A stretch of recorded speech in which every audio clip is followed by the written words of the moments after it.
Make sure y'all check my new video with my bro Foul. You heard Fort Greene in the building was populated. You heard Brownsville, Brooklyn on deck. It's called Brooklyn Thug-ish. And it's fire. And it's like, I say, you know what? Tell my man, listen, I'm going to jump out first and I'm going to just survey the scene. Then I'm going to come back and tell you, what's what, so you can go and make sure everything is clear. So I do that. As I'm getting out and I'm walking up towards the chicken spot where,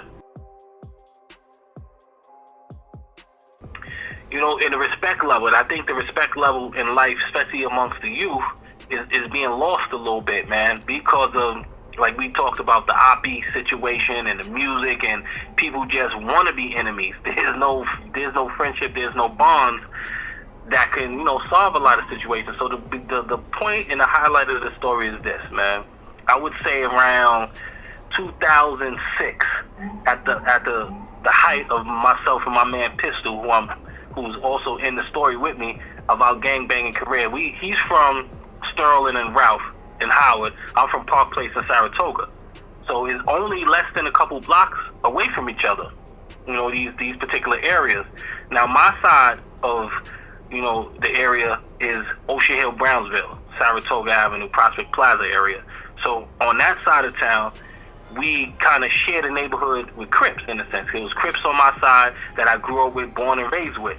And my man Pistol and them, on their little four squares at that particular time, it was more Bloods than anything, on the Sterling, St. John's, and Howard areas. So, their area, my area, with the Crips at least, always had a little bit of tension, coming up.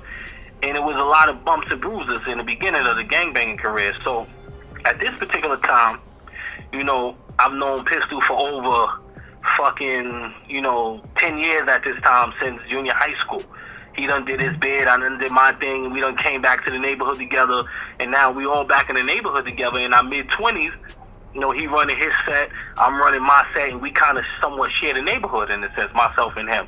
So this summer was so hot. This summer, it was so much going on. A bunch of shootings, a bunch of, things that was happening that was leading to a lot of arrests and a lot of, attempted murders and unfortunately a couple murders that summer. It was a hot summer in '06. So one night I'm in the hood, me and my man Stutter, we just ride in the hood, and as you know, in Brooklyn, we got to keep them joints on us. We always kept them joints on us, and everybody know certain individuals when they riding around, they keep joints on them. So I'm running around in the hood on PD side, my man Pistol side, we on Sterling between Ralph and Howard, and I see PD walking real fast.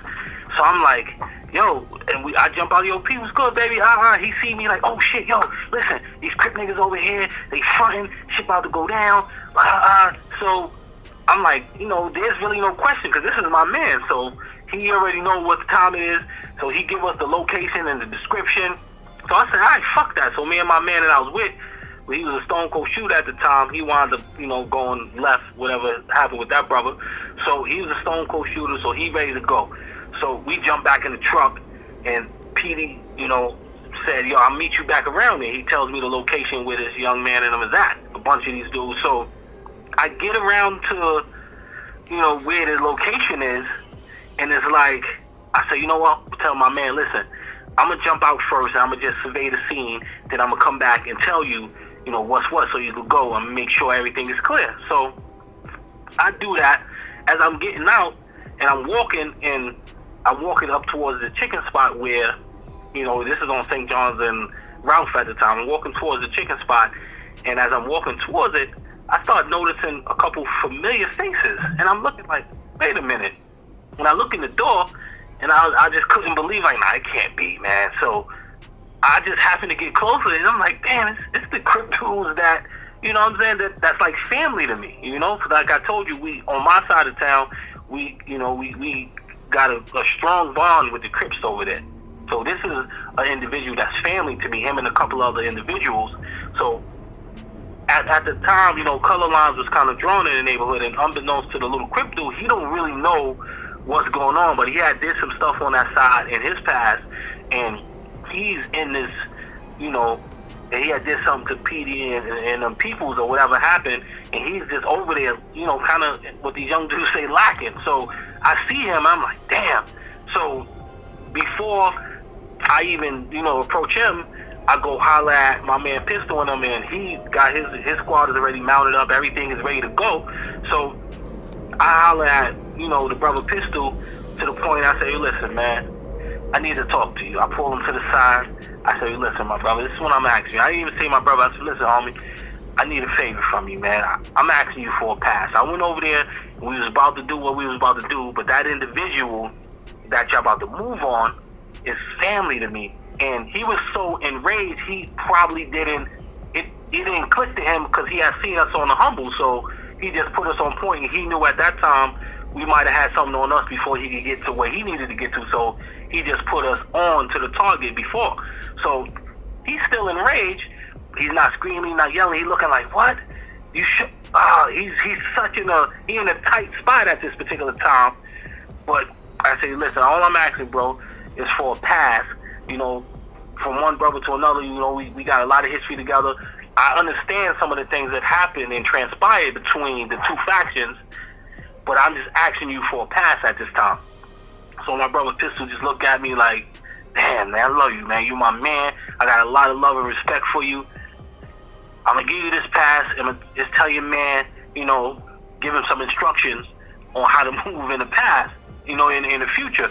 So I took that with a sign of respect because, bro, didn't have to do that. And I don't think many people would have based on the history that the two factions had. So based on that loyalty and bond, because I always kept it toe with that brother always kept it toe with me. I never stepped on his toes. He never stepped on my toes because, like I said, we kind of, the two sets that I'm talking about, my set and his, kind of shared the neighborhood, and we had, a working relationship where nobody necessarily stepped on each other's toes. So I took that because I had never really had no individual give me a pass like that. So after he gives me the pass, I goes back over, to where this young man is at in the chicken spot, and I tell him, listen, this is not a safe area for you to be in. You don't really need to be revisiting this area, because, things may transpire with you. So I think you just need to go and just not come back around here. So he took it in a way, he started to protest, but then he started to realize, like, he's not in the area where he's safe. So he left the area, and I said, I'll meet you back on the block, and we'll have a conversation. So long story short, I had a conversation with the Crip kid and let him know, listen, man, in this life, you have to be very safe, and you're putting yourself in a position where you can fuck around and get yourself killed because you're not thinking, you're not understanding what has transpired, and you sitting in a chicken spot open like that. You don't even got nothing on you. You just there ordering chicken. Like, what are you thinking? That could have been your last meal. You know what I mean? So he kind of understood that, and then I take it back to, Pistol, and me and him had a further conversation. He's like, now I got a lot of respect for you. I think he had a little friction with his little mans in him because they was inching to, do some things, but he held enough stature in his neighborhood because he's a respectable individual where he was able to, explain to them about me and his relationship and the reasoning he gave me that pass. And the reason I even wanted to share that with you, because, again, I always listen to your platform, but I started to, like we talked about the music, I don't really see much passes given. I don't see much, individuals befriending each other. I see just a lot of individuals searching to beef, looking to fight, and looking to, shoot and kill each other. And I don't see any OGs stepping in the middle, putting anything, to rest. I see them egging a lot of that shit on, in a sense. So, I just feel like, the relationships that we've had in the past and a lot of individuals, a lot of those are fading, man. But I just wanted to highlight that with my man Pistol and give him, his flowers, because that young dude that could have, possibly had some habit to him is a good friend of mine. He's doing good today. That dude that, I wouldn't technically say I saved him, but that I intervened on, that situation. Or he's doing good in his life. He chilling, and he moved on. So, Yeah, that's straight realness, my bro. You know what I mean? It's like these young dudes out here nowadays, it's like it has become the fad to have ops. Like, yeah, man. You ain't a real nigga, or you ain't about nothing if you ain't got no ops. You understand what I'm saying? And that shit is corny, my nigga. So I be listening to dudes, and I literally see these dudes like coming out the house just making diss records about other neighborhoods and shit because bro, you don't even know them niggas. Like you just thirsty to get, you thirsty for your name to be in the rafters, and that shit'll cost you your life. And that shit is corny, and that's not how Brooklyn functions. I mean, I can't speak for all boroughs, but I mean Brooklyn, you know, especially Brownsville, it was always a level of, yo, look, that's such, if it was a problem with Amboy, it was a hierarchy in Amboy that you could speak to before shit get haywire. And that was the same in every projects. Now I mean, it was a hierarchy that kept the order of shit to some extent. It was OG, yeah, but brothers and kids actually listened back then. And also I brought the story because I don't think at this point a lot of those kids will listen to OG. I don't think a lot of those kids would allow for a pass. If they feel strong about the op, I don't think, you know, a lot of individuals could even go to some of these young dudes. With the whole debate of mumble rap and, like, you know, that type of music, it caused the kind of divide. You know how niggas was on the campaign saying, yo, this is my hip hop and this is y'all hip hop and this is my, these are my, that whole, all the memes and all of that shit, it caused the divide between the younger generation and the older generation. And now it's a lot of these young dudes running around out there with hatred for older niggas and be anticipating getting into it with older niggas and quick to call you a old nigga. Cause I got into a problem with a little young nigga, you understand what I'm saying, in the hood not too long ago, and I was disappointed in myself in how I handled it because, you know, I reverted back to adolescent. Cause I stopped even engaging with individuals like 25 and under, like, you know, it's just on a social level. Word. Now, building, that's fine, but I stopped even going to some of my young boys' functions, you know, because I'm just not really into some of their energy. Out of respect for myself and them, I won't put a damper on them, so I won't really engage in certain things that they got going on because I just don't feel like, you know, that They not thinking all the way. They always lacking. I'm sorry to say. They be thinking that they not lacking, but they are, my nigga. Like, you understand what I'm saying? You moving wrong. And the way you moving, you going I can't even afford to be fucking with niggas that's moving like that.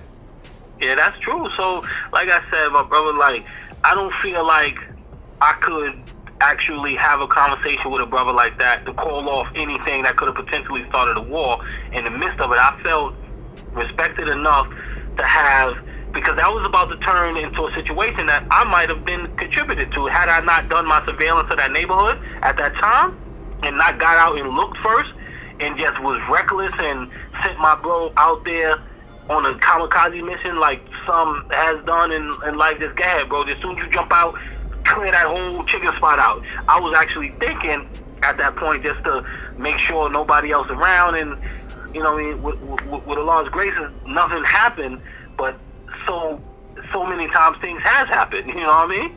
And people has been really reckless. And I'm just fortunate enough to even tell that story of being able to, like, say, like, one time or whatever, that when I was thinking consciously, I was able to intervene. And from that point on, though, I always maintain a level of conscious thinking because I never know. And I also would look more into the beef sometimes too, instead of just jumping off the porch and jumping out the window. Sometimes I started to ask more questions, you know. I started not to be so, you know, in a rush. I don't think a lot of these young dudes ask questions. Oh, where they from? Boom, they this. Let's go. You know, I don't know if brothers is asking questions nowadays. And yeah, that's why you see so many. That's why you see so many innocent people, little kids, and all of that getting hit with stray bullets because niggas ain't doing the surveillance of the area, or niggas ain't even caring about the surveillance. You feel what I'm saying? So, and I don't want to say anything like we super tough or we stupid. This is just the life that we live. It's all verified. My man Pistol, you know what I mean? He done did what he had to do in his life. I did what I had to do. We both from neighborhoods that's verifiable. We're not from like the YouTube era in the sense where we just relaying like a bunch of, you know, unsolidified. Like, that's why I like your channel, because it comes from neighborhood stories and you talk about stuff that happened in the community. Let me get some history before all this, because in New York we still young enough to have had a history before blood, some of us. So, or before whatever gang we joined. So I'll be wanting to know a little bit of that. You know, I be wanting to verify some of these from these dudes' neighborhoods. Like, what kind of rank you hold, what kind of position you hold in the community that you were born and raised in, instead of just bragging about like a jail or some gang shit. Whereas that only really fully make you a man. You know, it's the relationships you may keep, it's the bonds you may have, and, you know, and that's the, you know, end result of this conversation, that I'm happy to have had a bond with a good brother where I potentially saved a life, I learned something out of that, and I was able to move forward. And not that I didn't become a saint after that, but I was definitely more conscious and more aware of how I engaged in war after that. It was definitely a point to teach me, like, you just don't jump out the window, because you never know. I could have jumped out the window, and, you know, I know this man's whole family, mothers, brothers, like, we really from the same block. You know what I'm saying? So, and he's a little younger than me, so it didn't really connect with Pistol as to who he was and who he was related to me in a sense in that moment, because he's a couple years younger than me, like 4 or 5 years, but we still family. And I was, you know, so that's really what it is, bro. And, you know, I'm happy you be having your platform to let us come up and just build and just, you know what I'm saying, bro? Yeah, bro. Shout out to the bro Pistol too. You know, that's my son. We was in Hudson together. Yeah, I mean, we was in Hudson together. We was in D Cottage. We had the mob up north. You feel me? He got a lot of love for you. He definitely said my son Laz is a gangster. So yeah, that's my fucking dude. Yeah, he definitely said St. Laz is a gangster. Shout out. Let me hear those miraculous bars. Okay, all right. We gotta seize the time, intensify the struggle. See this blood in my eyes. It's like nobody loved you. Now my soul on ice. We all God's children. A message to the black man, here to God's building. Listen, I know why the cage birds sing. I slept in Uncle Tom's cabin when I was a teen. Now a man-child in the promised land seeing fiends. I became the invisible man somewhere in between. Ooh. Being a native son and learning my native tongue. Once I went from Superman to man, I was done. Ooh. They dumped me in the slums like the wretched of the earth. Their eyes was watching God. They should have checked for me first. They could have searched. Really, it makes me want to holler at my Soledad brother. Send a message to Asada. It's a long walk to freedom just to die for the people. But my people brainwashed. I pray it never be a sequel. Though the souls of black folks, we ready for any weather. We weather any storm, but this the coldest winter ever. Woo! Midnight was official. Uncle Yaya was clever. Check the seat of the soul. To me, the alchemist was better. Still I rise with no higher honor. I'm demanding this spot. I got my unseen hand in a pot. I'm taking out the wrong fools. I teach them how to eat to live. Adults stuck in their ways. I'm screaming Ikra to the kids. Almost, I get knocked for a robbery after I did a bunch of DFY time, I guess. Let me just start there. I did a bunch of juvenile time. I got knocked at 13, you know, for the 10th shooting and a bunch of robberies and shit like that. So I get knocked. Boom. I mean, I'm through Sparford. You know, I'm doing whatever I'm doing there. Now, Sparford ain't no soft place, as people know. I'm doing my thing and then getting busy fighting all the time. However, I just wasn't 16 yet. It was dudes that came to Sparford at 15. And when they come, you know, they turn 16 while they still fighting their case and, you know, things like that. So a dude might get into a little scuffle, you know, in Sparford, or beat somebody up or cut someone, do something, and now he get rearrested, and when he get rearrested, they send him to the island. You know, oftentimes those cases don't really go nowhere, so a dude may come back to Sparford to finish fighting his case. So when they do come back, they come back with like fucking crazy war story, because in Sparford, like I was telling you, we wear city issued clothes. Like you come in, and the orientation was the yellow sweaters. I used to wear the yellow side. That's like orientation. You wear the yellow sweaters, tight ass jeans, and some like giant sneakers. Like the sneakers got like fucking football logos on them or some shit like that. You know, you gotta fight to even get you gotta fight to get a crisp pair of them shits. Like nigga might try to kill you if your shit is whiter than his. So that's the setup, y'all. You get city issue drawers and all. I let you get your weight up a little later. Like I ain't wearing no fucking drawers. I'm gonna have to, you know, try to slide my own shit in. But for the most part, what they give you is what you're wearing in juvenile. So now you bumping into dudes in at least Sparford, at least. Let's start at Sparford. Sparford, you wearing what they give you. So now dudes is coming back and forth from the island. Or, you know, dudes, I heard in your previous podcast, a lot of dudes was lying and saying they were 16 so they could like be with their mans and go to the island, and then they find out and now they get sent back to Starfish. So a lot of that shit was happening too.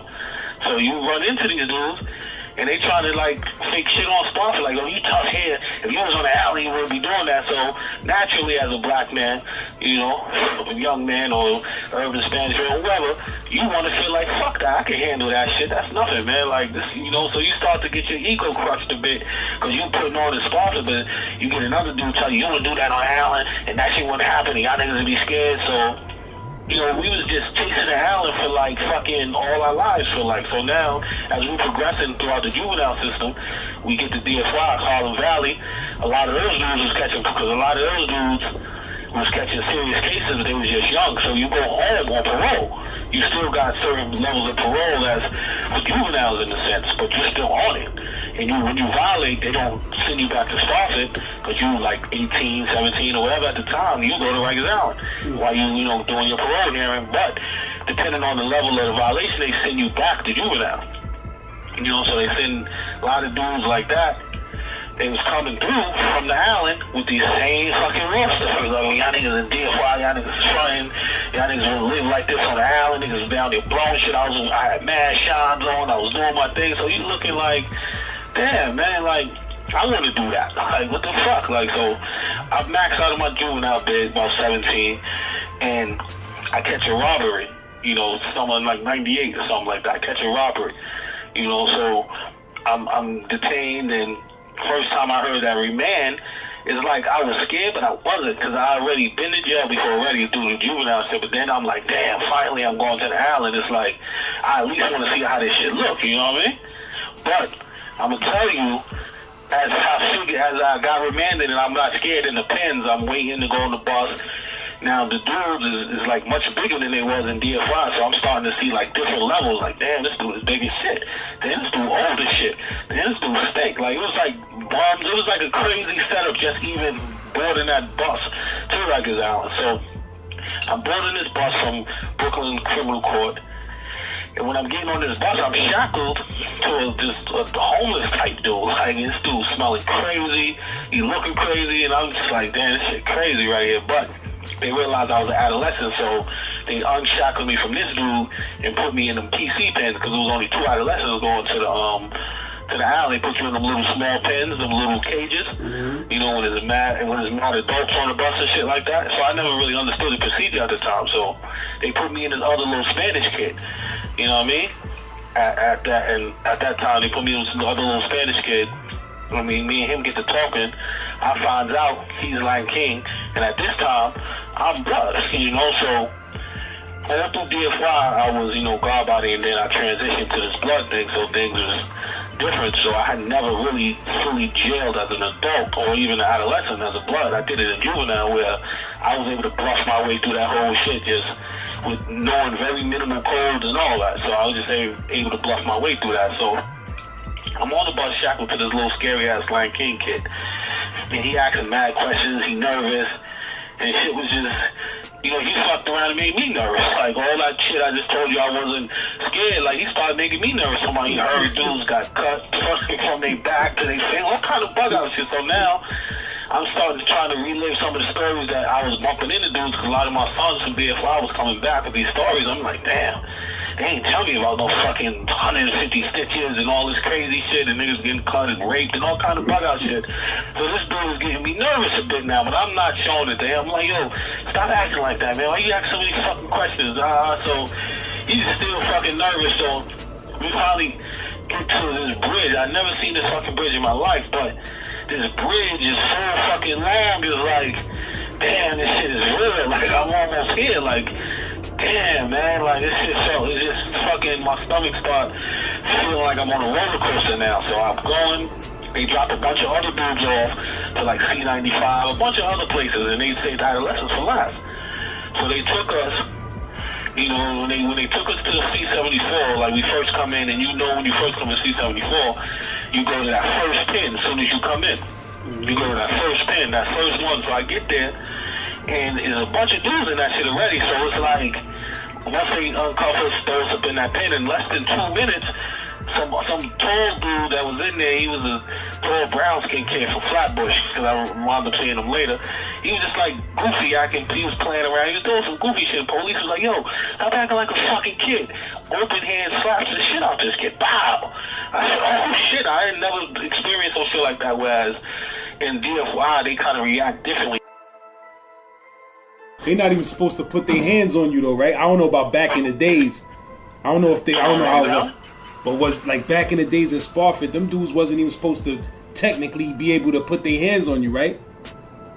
No, nowhere near. But they would definitely restrain the shit out of you and use it as a restraint. Yeah, hell yeah.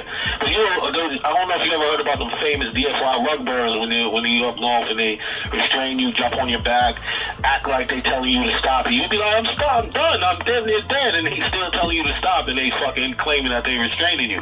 So nah, they weren't supposed to touch you, but you know what I mean? They found a way to do something though. Yeah, they definitely got around that notch. And plus, you don't even like. And in DFY, just going back to DFY real quick, after you get one or two of those restraints, them shits is real. You don't even really want to like fuck around and get in no more trouble, because them shits is serious, like for real, man. Because those white boys up there is like, you know what I mean? Some of them wasn't even white; they was black too. But those dudes was like 210, like you were only a juvenile. Them dudes was on your back, crazier than Orange Crush, you know. So fast forward back to Rikers Island. When I get to the island, this dude smacks the shit out this inmate kid with no hesitation. Bow. Inmate dude just froze. He ain't even really like react. But I'm looking like I had never seen in DFY. They're not gonna open hand smack the shit out of you like that. Especially not an intake around everybody. Like it was like, son, the CO ain't like give a fuck about life. Like, you know what I mean? He smacks this kid. Boom. Dude freezes. He just stands there. He said, get the fuck back in the cell. You acting like a fucking kid. So you did as he was told. So fucking day one, I'm like, damn, this is crazy, man. Like, I can't even really wrap my mind that I'm in a crazy ass place like this where people's open hands slapping the shit out of you and there's nothing you can seemingly do, you know? So I'm still in there. It's about 50 dudes in this cell. You know, and then I also was hearing, being that I'm blood now, and I was raised guard, you know, because that transition was so like easy because a lot of the guards turned blood, you know. So I was also hearing like, if you don't know your codes at this time, niggas gonna blow you, they gonna make you food, they gonna eat your food, and I wasn't trying to go through all that shit and then cut my face or something like that. So I didn't know my codes fully like that because I didn't really think this blood shit was gonna last. So the shit I was doing in juvenile, I didn't really think it was like gonna be like popular in the street. I thought it was gonna stay a jail thing till I came home and the whole fucking world is blood. You know what I mean? So I get there and it's like, damn, I don't really know my codes. There's mad dudes in here. What the fuck am I up against? You know what I mean? So this Lion King dude that I'm telling you about, scared to death. Niggas fronting on him. They moving on him. He ain't really doing nothing. He's just standing in the corner. And I'm watching him like, damn, he going through it. But I happened to thug my way at least through intake. The intake process was brutal. It was 50 dudes down there going to the medical. And at this time, because it was sponsored, like, the intake process is not that long. It's almost like, you know, they coddle you, eating soon you get there, you know, shit like that. Here, it's like, I'm hungry, I ain't getting no fucking food. It took some time for them to bring this bullshit ass tray around. So I'm in there, like, really feeling, you know what I mean, the effects of fucking Rikers Island. So after this, they take me to medical. Now, they had this skinny bench. I don't know if they had this skinny bench when you was there. This bench had no back support. It was just like 50 dudes on this bench in the medical area in the clinic. I'm just sitting there. I can't lean on nothing. I'm there for hours waiting to get cleared for medical. Finally get cleared for medical, I go to Mod 1, which was intake at the time. It's late by this time, so I get there early because I got remanded early. So I get there maybe like, man, I get to my crib, I get to Mod 1, everybody sleeps, so it's after 11. So I wake up in the morning, you know, just to, you know, move around and see what's going on.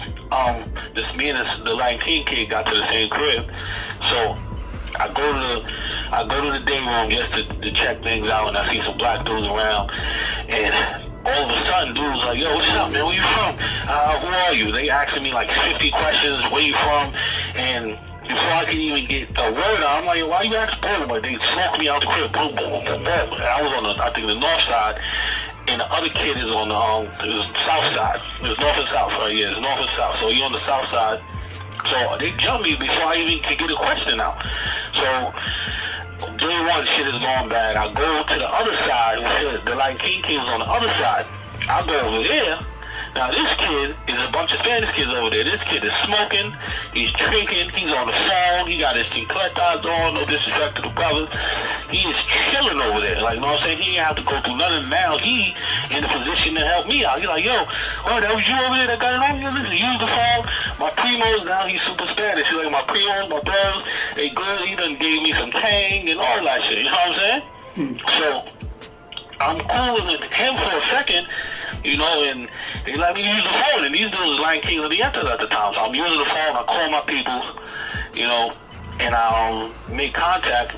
So as I get to the mess hall, I didn't even get to the mess hall yet because we had just woke up. So I didn't even get to the mess hall. So by the time I go to the mess hall and start seeing people, you know, going through the hallways, I start realizing that half the full building was in DFY. And I had a little name in DFY, so I start seeing everybody that I was in DFY with, and I'm starting to get familiar. And I tell them what happened to me down in Mar 1.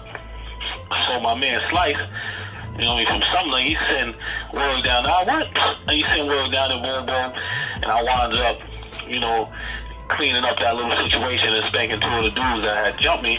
I had caught one of them on the school floor, and that was that's my introduction to Rikers Island at 17. What year was this? 98. Summer of 98, June of 98. That's when it started. June of 98, I was 17. So I'm down there, and it was just like, this particular time was, plus it taught me a little bit, because, you know, in DFI, I mean, Spanish people, black people hang together, but it ain't as segregated. It wasn't as segregated as Rikers Island was at this time. So now I realized that my own people, before I even got a chance to tell them who I am, where I'm from, they done, you know, they didn't even like my response, and they washed me up, jumped me, and I realized that, you know, you're going to take some L's on Rikers Island. So I realized that the Spanish brothers had a much tighter unity than we did as black people at the time, you know?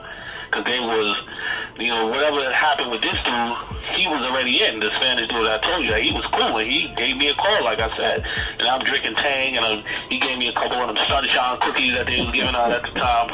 He only been there for less than 24 hours, and boy is in there with whole commissary. He in there with whole commissary, like he in Puerto Rico with his chincletas off, and it's like I went to Compton.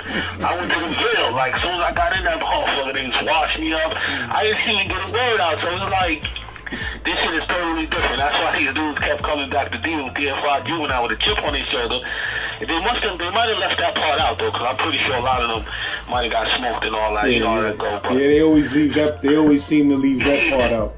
Yeah, but I'm gonna keep it short, man. Like, I ain't gonna leave nothing out, you know, because that's just what happened. This is my first time. Now, you know, but at the end of the day, niggas popped off on you because they was threatened by you.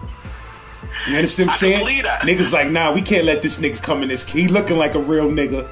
I mean, he gonna want to get on the jack. It ain't no room for no more real niggas in here. We just gotta get him out of here. You understand what I'm saying? That shit wasn't even and I'm also keep it short with my man. And I'm like, yo, why you not jumped in intake, bro? That's Mall 1. Them niggas is soft down there. They ain't even in no crib yet. So I'm like, I let Mall 1 niggas, you know what I mean? Jump me like intake dudes. But, cause you know, when you in intake is intake, but shit could go down anywhere, cause I'm intake dudes been there probably like 2 weeks already. You know that, like you just said. And they don't really want to go nowhere else either. So they got to, you know what I mean? Cause they there long enough, and especially if you're there for a while, and people come in and out of intake, you know what I mean? Yep. You know, and so the dude that was actually there, he was there for like a month. He wasn't even supposed to be there 30 days. You know what I mean? He was there like 30, 40 days, so he felt like he had the crib. You know what I mean? He didn't even want to go to the real building. You know what I mean? But that's really my first incident in Rikers Island, man. So, you know what I mean? I've been back numerous times, of course, but that particular incident showed me, like, man, this is what these juvenile dudes are talking about, man. This shit is a little, just a tad bit more realer than juvenile. Like, when you, because in juvenile, you're going to go through the same issue, but not like that quick, because there ain't really no territorial things. Like, you got like bricks and little, what they call bricks are like 2 seats. Like in Starfield, they got these little chairs of like 2-seaters. You may get assaulted over that, but it's mainly like the snacks and, you know, it's gonna take you a little more time to get your ass whooped in Scarface. Like, you know what I mean? As opposed to Rikers Island, like soon as you walk in Rikers Island, you could fuck around and be assaulted from intake. You know, as you and all the listeners know. No matter who you are, too. No matter who you are. That's a fact. Yeah. That's a fact. That's what hurt me the most, my ego, because, like I said, I ran into a lot of dudes from DFY, and my name sounded like something. And plus, from the street, I'm from Saratoga Parkway. I'm from the Hill, so my name sounded like something from the streets into there. So for dudes to just like watch me up that quick without even like, you know what I mean, asking me, because dudes only asked me a question, I kid you not, before I could even be like, I was like, why you asking me? What, I mean, they was already on me. So it kind of bruised me a bit, but as years, as you know, time went by, I kind of understood the dynamics of Rikers Island. Like, there's really no like super tough guy after everybody got to prove themselves first, you know. Especially if you've never been there, unless your man been there and he vouched for you. But if you fresh new, nobody know you, and you land on the wrong crib, you fooled. That's it. Straight up. On some G shit though, I appreciate you, bro. I want you to come back on the show anytime you want to. I got you. I gotta get that dude PD on the show too. That nigga Pistol. I gotta get him on this shit too. That's my son. That's my bro. I grew up with bro, man. And another quick thing is, they was in Rikers. They 1 year older than me. Him and my man's at all. They was on Rikers Island before me, so I was already hearing, you know, from the dudes in the hood. Cause I was in juvenile when they got knocked. I thought they was coming to juvenile. Cause I heard they had got knocked. You know what I mean? For some shit they did. But, you know what I mean? They end up going to the island because you know that 1 year means something. Hell yeah. You know? That 1 year in your life, that 15 to 16, that shit meant something back then. So I thought they was coming. And they ended up on the island. And I heard, you know, a lot of good things when my man Petey and them got the green. They did whatever they did. And I respect that. Shout out to my boy. That's my guy.